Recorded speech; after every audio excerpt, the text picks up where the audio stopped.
It was the woman's first time going to work with her best friend, and right there on the once dilapidated street, she saw a luxury car worth millions parked in front of her eyes. Her best friend encouraged her to seize the opportunity and complete her very first deal in her career. After hearing Kit's advice, Vivian took a deep breath and walked straight toward the luxury car. Hey, Sugar, you looking for a date? No, I want to find Beverly Hills. Can you give me directions? Sure. For $5. The man found it rare that even asking for directions required payment, and though he didn't want to engage, considering he was unfamiliar with this place, he finally chose to compromise. For Edward, who didn't care about money. All right, okay. All right, you win, I lose. You change for 20? For 20, I'll show you personal. Having someone to guide him was certainly more convenient. Watching Edward's awkward driving skills, especially seeing him forget to turn on the headlights when starting the car, made Vivian suspect that this luxury car must be rented. Vivian voiced her suspicion, and the man's silence only reinforced her belief that she was right. At that moment, Vivian couldn't have imagined that Edward simply didn't want to waste words arguing. This car, which Vivian saw as a luxury vehicle, was actually Edward driving his assistant's car to keep a low profile. As for his lack of driving skills, that was because he always had a chauffeur whenever he traveled. After a short drive, Vivian, fed up with Edward's poor driving, took over the wheel herself, and, during the trip, lectured him endlessly that pretending to be rich was not the right thing to do. But Edward, instead of getting angry over the misunderstanding and criticism, actually found it amusing and enjoyed it. Soon they arrived at the destination, and Vivian, who didn't get an invitation to go upstairs, stood by the roadside disappointedly waiting for a ride. Just as Edward was about to step into the hotel, he saw the scene, hesitated slightly, and then decided to help her. Well, if you don't have any prior engagements, I'd be very pleased if you would accompany me into the hotel. You got it. Wearing Edward's coat, they walked into the hotel together. Seeing the luxurious interior, Vivian couldn't help but think to herself how much effort Edward had put into pretending to be rich. They checked in at the front desk and were led by the staff to the most luxurious presidential suite on the hotel's top floor. Having lived at the bottom of society for years, Vivian had never seen such extravagance before. Compared to her shock and curiosity, Edward's calmness and composure made her begin to doubt her own assumptions. Maybe he really was a wealthy man after all. She didn't yet know that this chance encounter with Edward on the street today would completely change her entire life in the near future. After touring the spacious room, Vivian prepared to complete what would be the first business deal of her new profession. Seeing her eagerness, Edward smiled gently and told her there was plenty of time tonight. No rush. So, at Edward's request, they sat on chairs and started chatting. Just as the atmosphere was getting right and something was about to happen, someone knocked on the door. A waiter came in carrying champagne.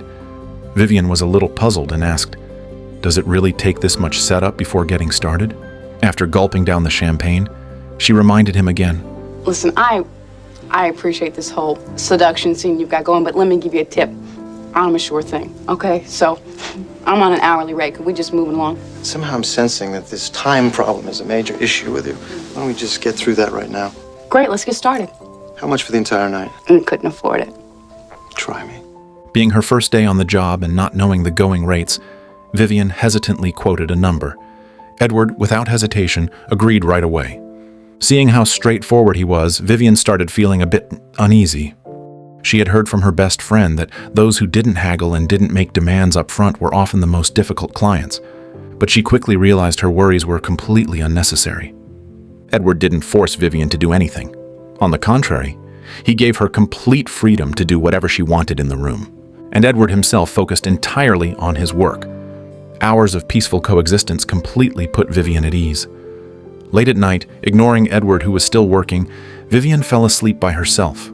When she woke up, it was already the next morning.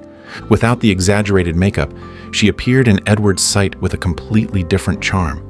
After spending the night in the same room, Vivian became less reserved and casually asked Edward what exactly his job was, like chatting with a friend.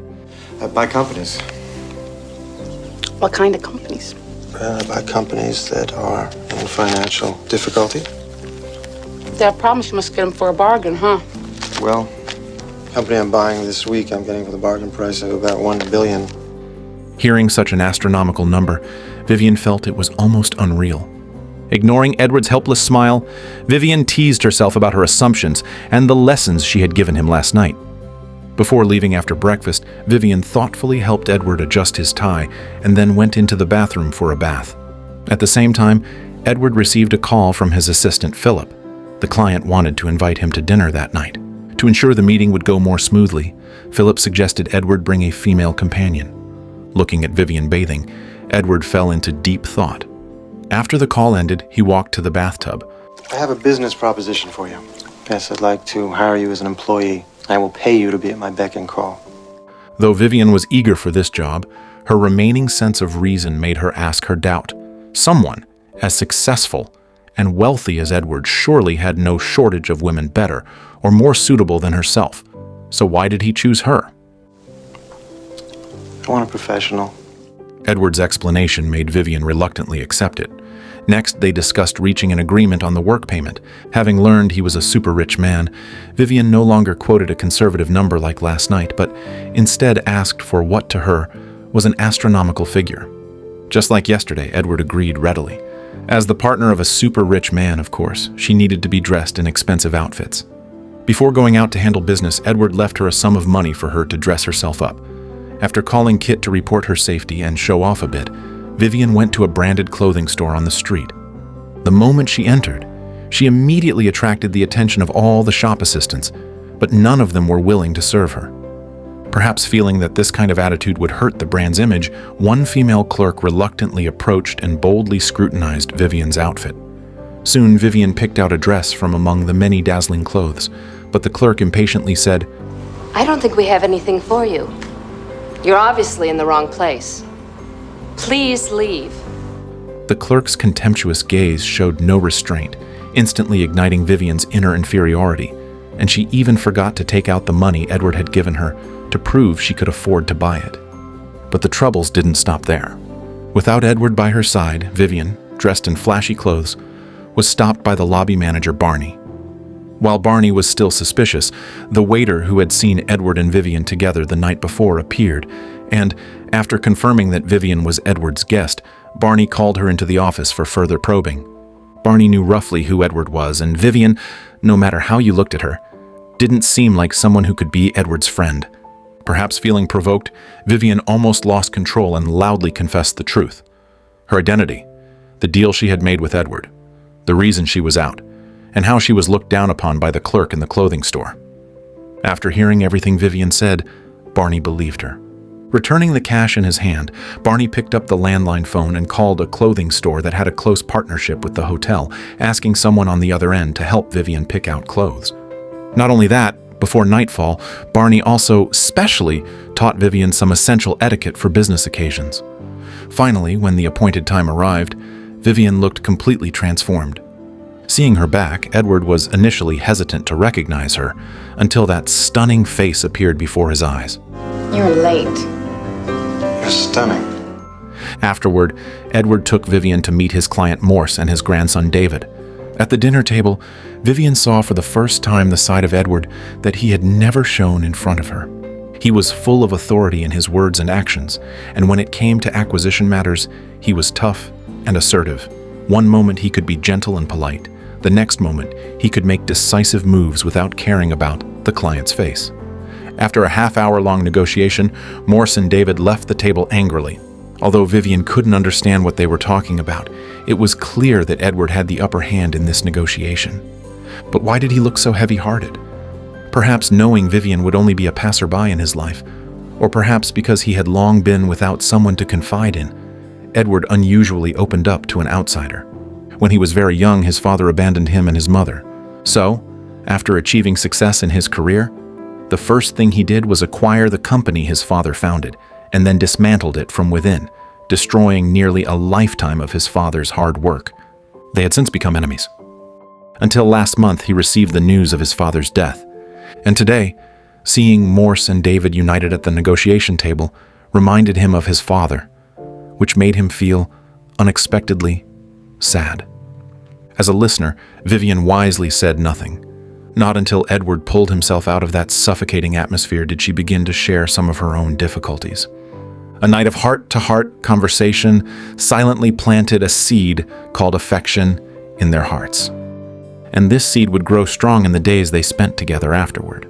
The next morning, Edward curiously asked Vivian a question. Since he had given her an unlimited credit card, why did she only buy one outfit? It wasn't as much fun as I thought it was going to be. Why not? They were mean to me.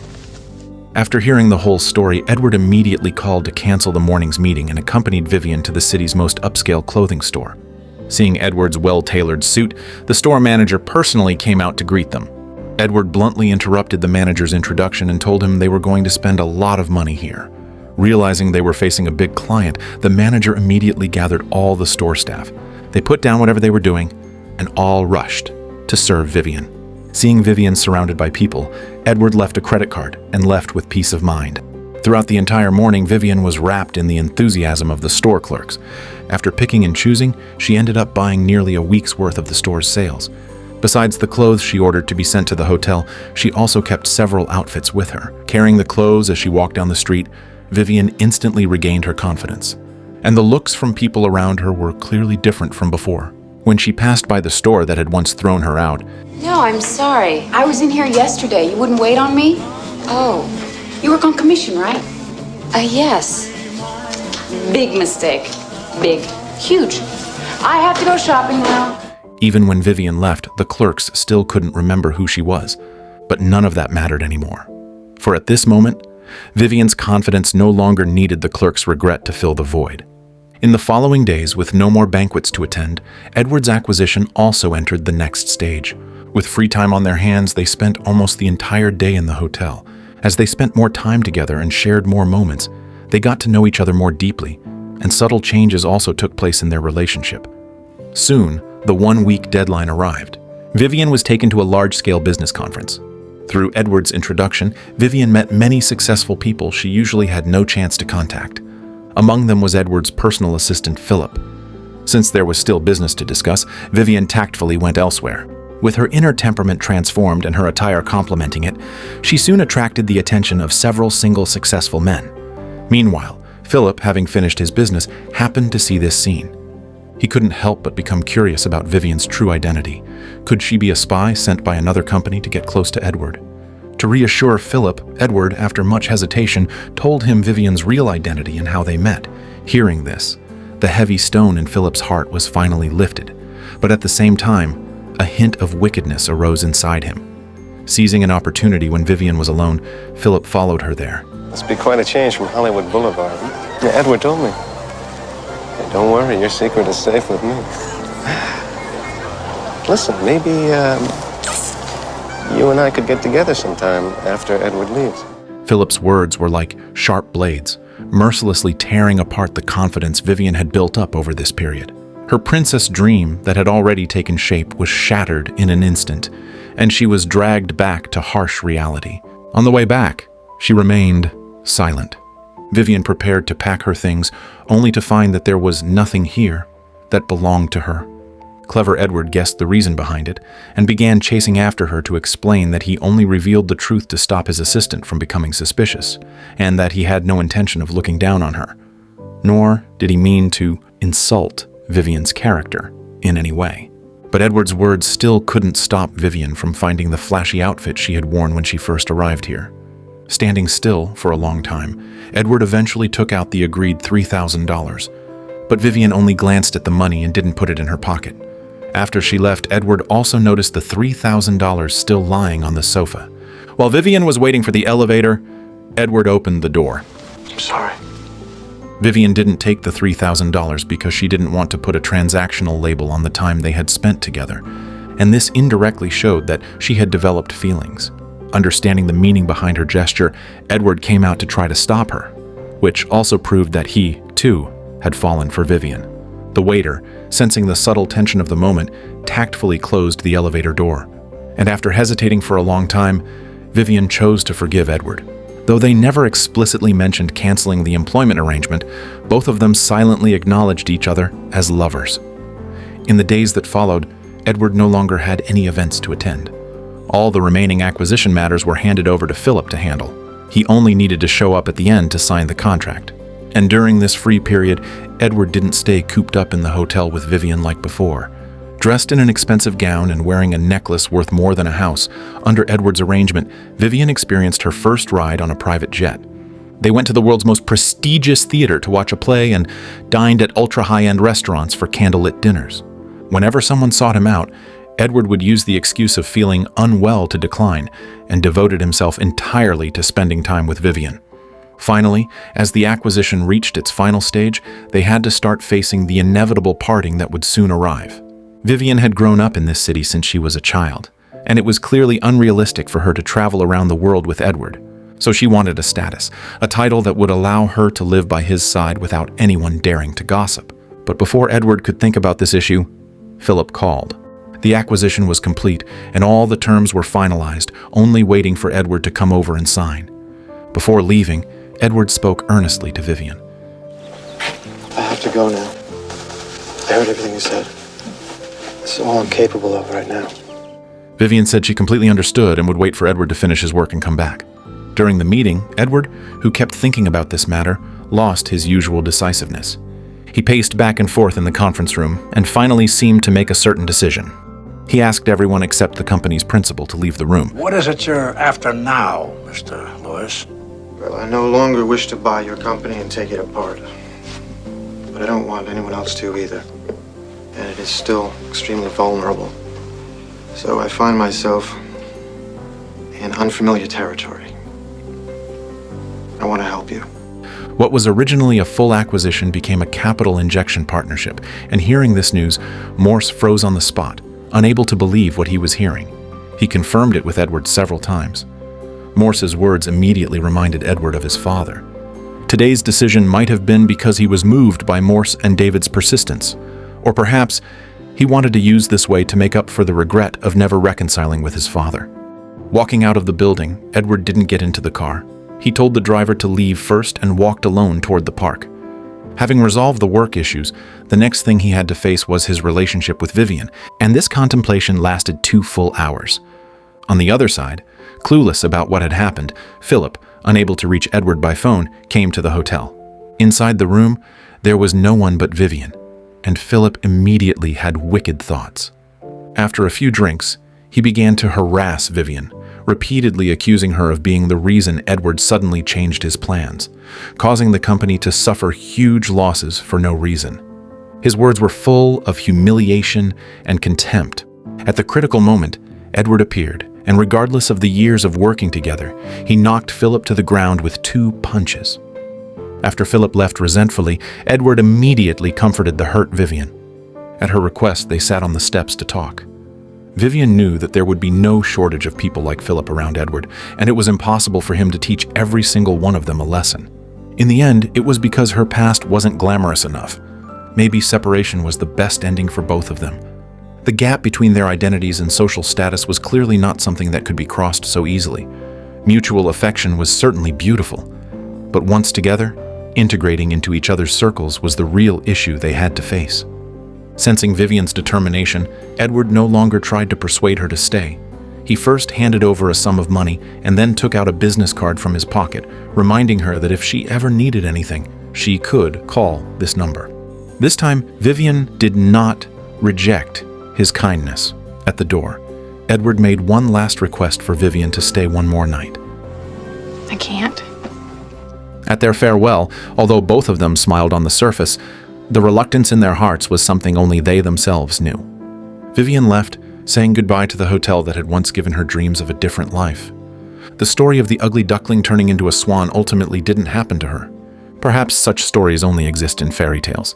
The pain of parting was long and bitter. The next morning, as Edward finished packing his luggage and was about to leave, a turning point appeared.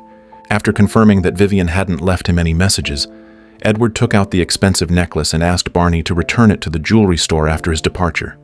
He got into the car heading for the airport, remaining silent along the way. Barney's words, "It must take a lot of resolve to give up something so beautiful," echoed in his mind for a long time. The raindrops outside the window were just like Edward's heart at that moment, dull and chaotic.